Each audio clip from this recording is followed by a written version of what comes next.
public service announcement. I'm going to be reacting to your best footballing clips of 2021 in a video. So whether it be a crazy goal or a funny clip, if you want it featured, send it over to fngsundayleague@gmail.com.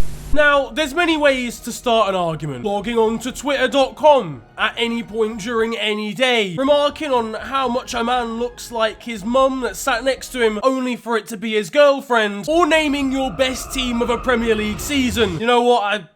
I think I'm going to choose option number 2. Yeah, so today we've reached just about the halfway mark of the season for some teams, unless you've got a crazy amount of games in hand, and we're nearing the end of the calendar year. So I thought I would name my team of the season for the Premier League so far. Just to clarify, that's not the team of the season for the calendar year. So anything you did at the end of last season, I don't care. It didn't happen. It's a total fabrication. I'll go through all the options or like nominees for each position, and then I'll actually choose the team at the end. But if you're going to enjoy the video, then feel free to slap a like on it, and of course subscribe if you're new to the channel. But just before we get into that, let me tell you about today's sponsor, which is Freetrade. Now, Freetrade believes in commission-free investing for everyone. That means you won't pay any commission when investing your spare cash. Now imagine you could own part of any of your favorite businesses. You're already a fan of what they make. You potentially buy their clothes, maybe their tech products, or whatever services they provide, but have you actually considered investing in them as well? There's a reason why you use them, therefore there's probably a reason why many other people use them as well. So it's a great way of really working out what companies you'd like to invest in the long term. And you know the score, some punters and so-called experts will try and jump out at you and give you advice based on graphs that you don't understand and that they probably don't understand. So why not give your money a chance to grow over time with companies that you know and love? But now for the best bit, because if you create and fund your account with Freetrade using my link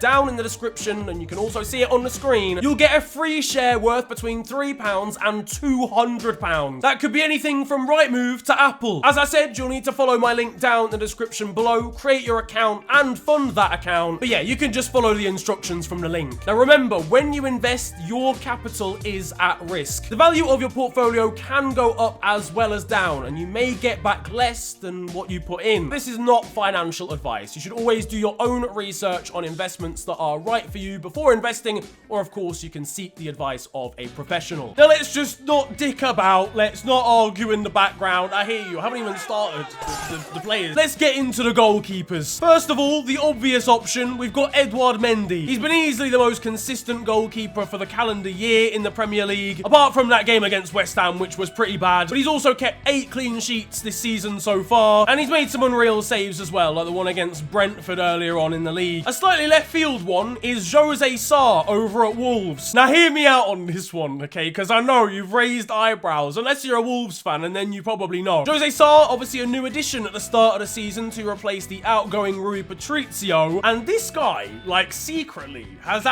is going about his business really well. He's got the best XG conceded in comparison to actual goals conceded for any goalkeeper in the league. Now what that means is XG being expected goals. There's a certain amount of goals that, given the chances Wolves have given up, would be expected for them to concede, and that's 22.5. But they've actually only conceded 14 across the season. So this guy, to all intents and purposes, has saved 8 actual clear-cut goals from going in, when they really should have done. Edouard Mendy's in comparison is more between 5 and 6. And Wolves might not be scoring many goals, but they're not conceding many either. They've got the 3rd best defense in the league, better than Liverpool's right now. And the 3rd and final candidate is the big boy Aaron Ramsdale. The opposition fans get on this guy's back because he doesn't make simple saves. I say next time he goes as extravagant as he can just to take the piss. This guy's highlights reel is going to be ridiculous, and it does look very extravagant, some of the saves that he makes are. But a save against Leicester especially was unbelievable. He's provided good distribution at the back for building out from defence that Arsenal have been craving under Arteta for ages. And despite the price tag that I definitely thought was over the top as well, he's performed really, really well for Arsenal this season. 8 clean sheets, plus he's a shithouse. I always do honourable mentions as well. I think David De Gea has actually picked up a bit this season. Alisson has been his usual self Liverpool-wise. Obviously the mistake against Spurs was annoying, but we move. And Ilian Meslier, who I keep going on about this guy, but I think pound for pound, he's one of the best shot stoppers in terms of volumes of shots faced in the league. So then we move on to right back, the first actual Liverpool option, and we've got Trent Alexander-Arnold. This guy is outrageous, bro. This guy is averaging a goal contribution every other game. From right back. He's got 2 goals and 8 assists. 8 assists in the league already. But he was struggling, and then he wasn't getting into the England side. But ever since Gareth Southgate's properly dropped him, it's levels, man. The guy is actually crazy. And I think he's dispelled the myth as well of not being able to defend. Like, for me, there are better defensive right backs, obviously. But he's now more than competent at doing that job as well. In fairness, in terms of all-roundedness, you don't get much better than Reece James at the moment over at Chelsea, who's also knocking it out the park as far as goal contributions are concerned for a wing-back. He's arguably Chelsea's biggest forward threat right now. 4 goals and 5 assists this season. He's doing pretty well as well for successful dribbles. He's a good ball carrier. He's solid defensively. If we didn't have Trent Alexander-Arnold, I'd be so jealous of Chelsea because Reece James is cold as well. And the final option at right back, Takehiro Tomiyasu, a man who certain pundits and agents didn't know what position he was. He's shown them now. I really, really like this guy. And I'll be honest, I didn't watch a huge amount of him at Bologna, but he came across to England with a reputation of being able to play across a whole back 4, and that helps him so much because he's either-footed, which helps him get out of trouble quite a lot. Got a big frame as well, which is obviously why he can play at centre-back, and he's not slow either. Like, he uses his pace well, but on top of that, it means that he's good aerially. He's intelligent because he knows where to position himself if he has to play centre-back. There was a clip of him against Leeds where he, like, blocked off a run for a surefire tap-in, then went and collected the ball, shielded it, spun away, dribbled past someone and won a free kick. Like, what more can you want from a stable right back? There's not a huge amount of other options for me at right back, but an honourable mention of someone that I've been impressed by, Tino Livramento over at Southampton. He has the potential to become a really, really good player. On to centre-back, and get ready for this one because there's a lot of options here. First of all, Thiago Silva. I'm going to give the game away here, but I think he's been the best centre-back this season so far. He's got 6 clean sheets in games that he started. He's also got himself 2 goals from set pieces as well. The guy's aging like fine wine. He's 37, and he's holding down that defense. Like, that is his. A lot of people will talk about Rudiger, but for me, Thiago Silva is the glue in that defense right now. I mentioned Rudiger. He is, of course, an option here too. In terms of goal contributions, slightly higher than Thiago Silva. I think Rudiger's been quality as well. In terms of his whole calendar year, he would go in a starting 11 for me for 2021. But for this season, I think Thiago Silva's been a little bit better out of the traps. Is he a bit of a back 3 fraud? Maybe, but there's certain centre-backs that are. That's a system that's taken over as things stand, so that's not necessarily a bad thing to be. Over at Man City, and we've got Ruben Diaz, of course, the player of the year for the Premier League last season. He's kept his form going relatively well. I wouldn't say he's been quite as impressive as he was last season. He's got Laporte alongside him, who has been a bit dodgy at times. I'm looking at the red card against Crystal Palace. But for the most part, because of the way City play and Rodri sat in front of him, he doesn't really have to do a huge amount. He can just kind of chill a lot of the time. But don't let that take away from the 7 clean sheets he's got this season, and he's also got a higher tackles and interceptions per game record than Verge right now. And on to Virgil van Dijk over at Liverpool, of course, coming back from that major knee injury. It's like he never left. He really is. The guy's sensational. I'm gonna refrain from using Rolls-Royce because there's other cars. There's better cars, lads. Like Rolls-Royces, they don't even have good fuel efficiency. So 10 clean sheets in the league this season. And to be honest, it's also down to his centre-back partner, Joel Matip, who I think has been going about his business really well as well. I think it's one of those where if you don't watch Liverpool, you won't quite realise how good Matip has been. And he has to be, because every time I've seen Konate play, he's been incredible too. One day, he's going to dribble into midfield and cut all the way through and score. I'm telling you, it's happening one time this season. Couple honourable mentions. There's loads of centre-backs that I could choose, and I realise I'm showing a bit of small team bias against in this particular department. Gabriel. Now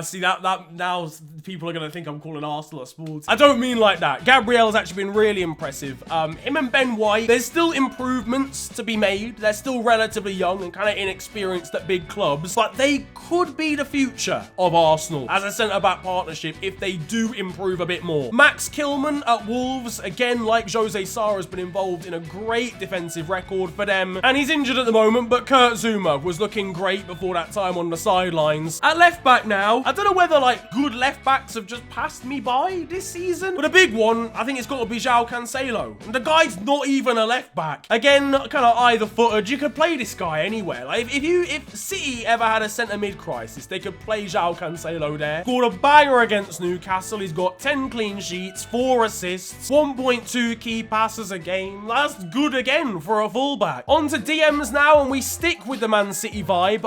We're not just doing the elite clubs here, I promise. We've got Rodri, who has definitely improved since joining City. He was never bad.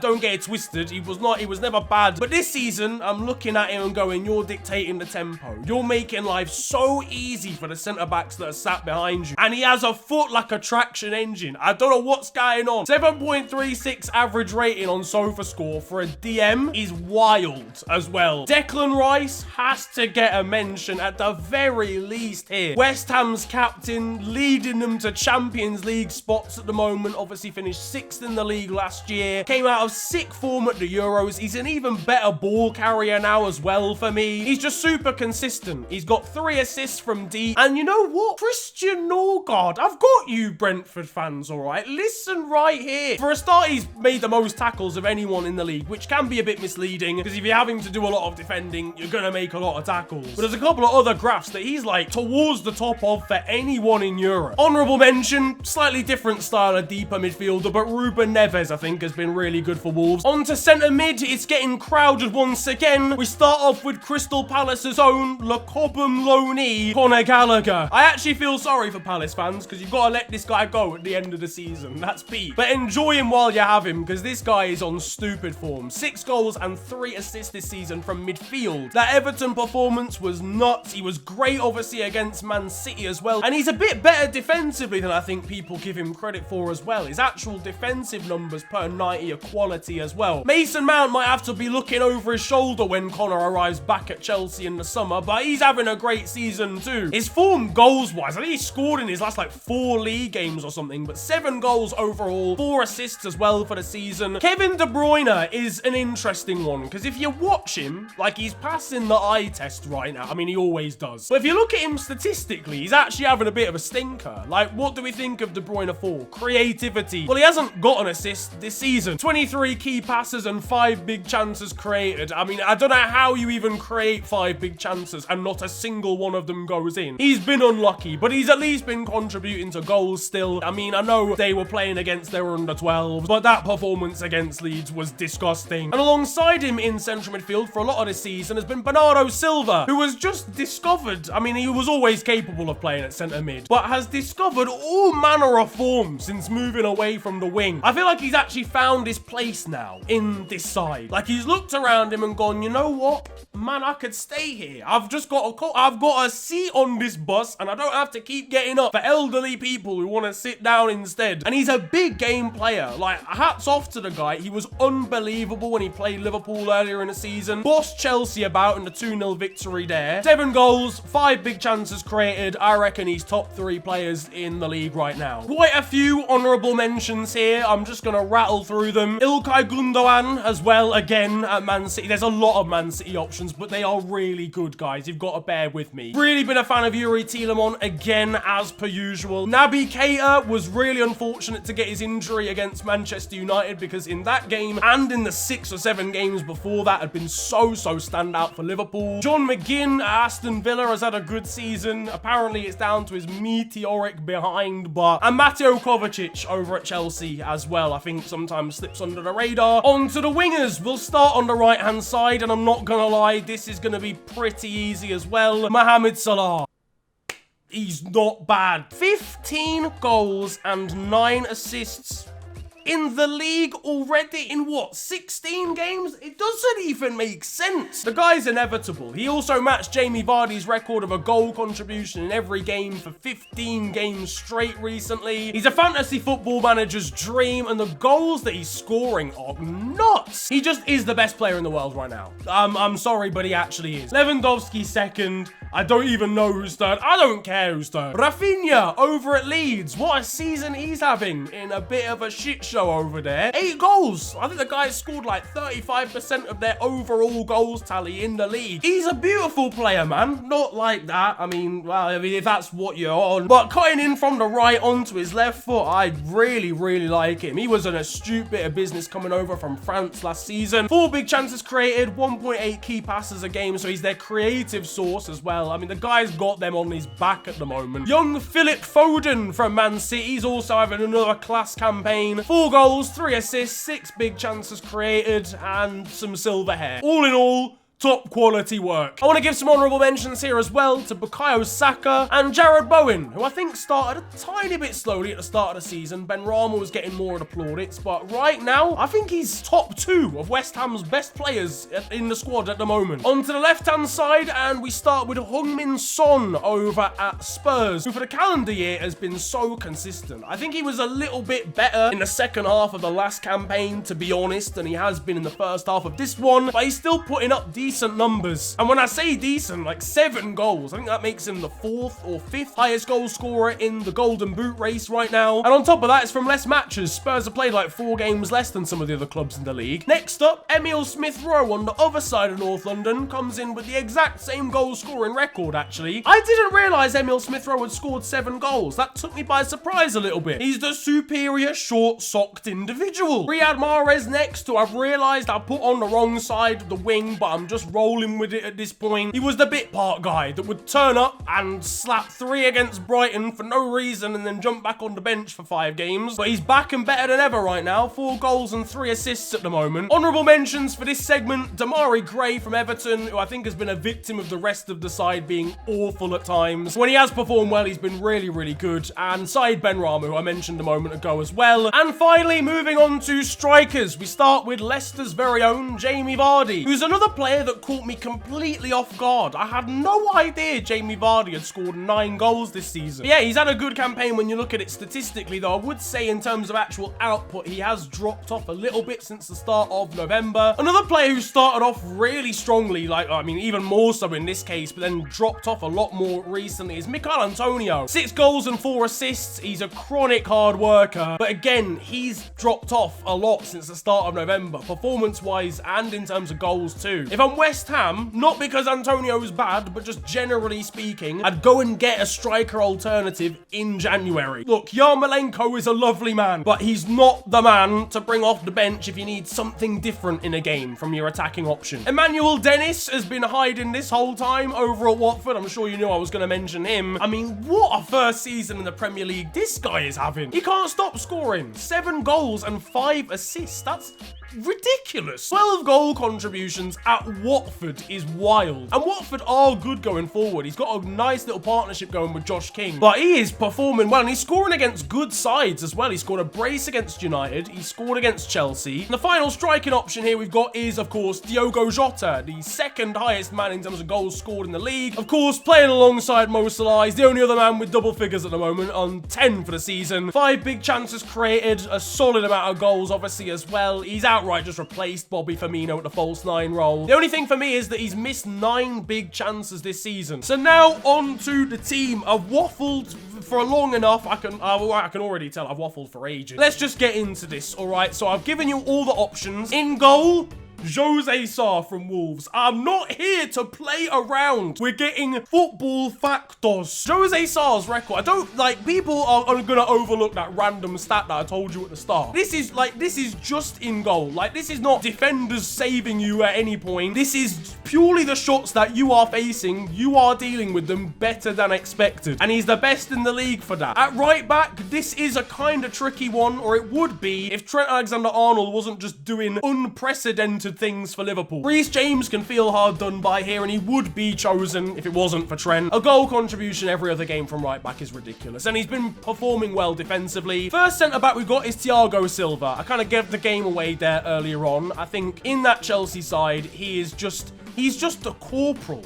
He's just the regimenter. He's the captain of the ship. But yeah, for me, I think he's been the best centre-back of the season so far. And honestly, the second one is so interchangeable that it hurts. I think I'm gonna give it to Diaz. Like, it's like the width of a sheet of A4 paper between them. And I might change my mind by the time this video even comes out, to be honest with you. But I think I am gonna go with Diaz just purely because he's outperforming Verge a tiny bit in terms of duels. And then at left back, very obvious and very easy choice because there was basically no competition. João Cancelo has been stupendous. He's not even a fullback, really. He's just a baller. I'm changing his position on the actual team. On to defensive midfield, and again, this is a big decision. I mean, all of them were, realistically. I came very close to putting Ramsdale and Mendy in goal. But I think I'm going to go with Declan Rice at DM. And I know City fans, you might feel a little bit hard done by, because I think Rodri is a very fair shout for that position too. I'm just one of those people. It's just the way I am. I freely admit that other people will think differently. When I see a guy who's in a side that's overperforming and is starring so dramatically in that team, I can't help but feel more impressed by that than a guy who's performing well, but it could just be because the rest of the team around him is really good. One of the centre mid spots is a piece of piss to decide, so Bernardo Silva, just get yourself in the team straight off the bat. I think for me, second best player in the league this season, that's a fair thing to say, right? You know when a player just passes the eye test with flying colours, he's so intelligent positionally, and all of that's fine, but just when a player can do something that you're not actually confident any player's ever done before, let alone this season, it's just ball. And the other man in centre mid that I'm going to go for, this was actually pretty difficult as well. This was a toss-up really between Mason Mount and the guy that I've actually gone for, which is Conor Gallagher. Because again, like Declan Rice, I'm just so impressed by how he's been performing in a Crystal Palace side that has got good names in it, to be fair. This is a much better Palace side than last season personnel-wise. But yeah, man, he's a standout performer. He wasn't really allowed to be that guy at West Brom because it was lump the ball forward, that no man in midfield was going to touch the ball because we're going from defense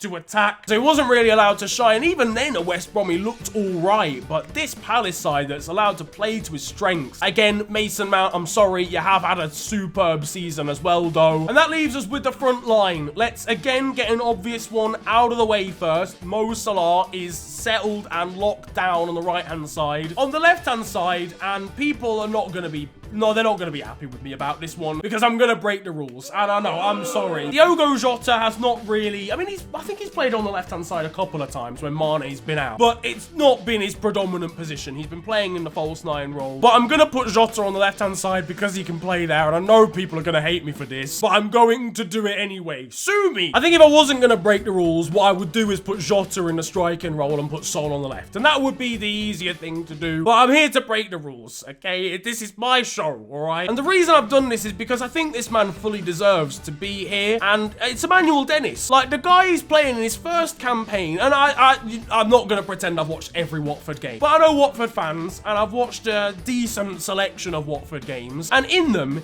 he's looked just like a terror all of the time, and he's lethal. I can't think of one single chance, like big chance, that he's missed. It's his first season, as I said, and he's got 12 goal contributions in a side that might go down at the halfway stage. So I'm gonna dash him in there, and I make no apologies at all, other than to Heung-min Son, because if I didn't break the rules, I would have had to put Heung-min Son in. But that is my team, wrapped up and sorted. I've tried to give a bit of representation to guys not at like big six clubs, but let me know what you think of the team down in the comment section below. What would you change about it? But regardless, I'm waffling at this point. If you've enjoyed the waffle though, feel free to slap a like on the video, and of course subscribe if you're new to the channel. You can also follow me on social media. It is at TheOfficialFNG on Twitter and on Insta. But it's been a pleasure ranting at you guys today. Have a wonderful day, enjoy yourselves, and goodbye.